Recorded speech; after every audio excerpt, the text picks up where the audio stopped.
EFAA welcomes you to the news of the day, December the 11th, 1997.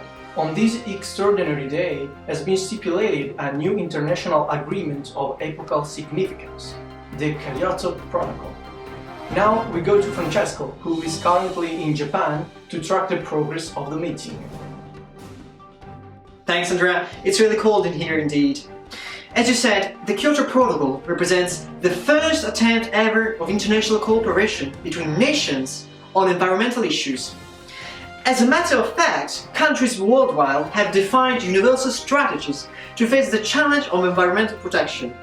The main goal is to reduce greenhouse gas emissions between 2008 and 2012 by 5%, a trifle if we were to project it to the present day. Now, back to studio. Thanks, Francesco. Now, changing topic. Today is a glorious day for the Earth on the 12th of December 2015. Almost every worldwide nation has agreed to sign the Paris Protocol, and a further step forward was taken for the future of humanity.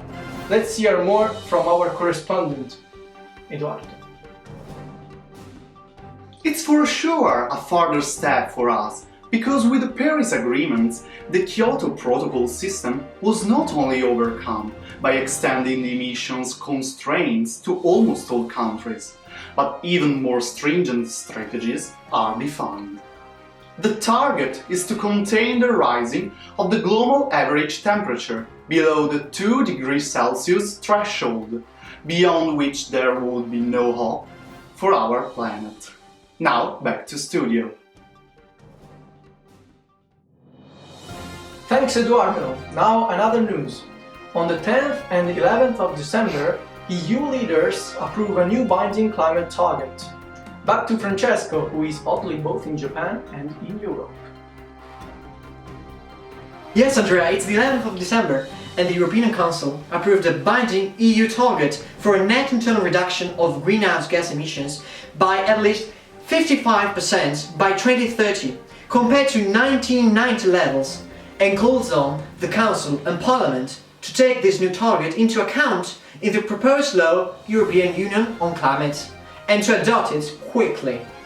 EU leaders intend to increase their climate ambition to stimulate sustainable economic growth, create jobs, produce health and environmental benefits for the benefit of EU citizens, contribute to the long-term global competitiveness of the EU economy by promoting innovation in green technologies. Line back to studio. Thank you, Francesco. That's all for today's news. Thanks for having chosen EFAA. Good evening.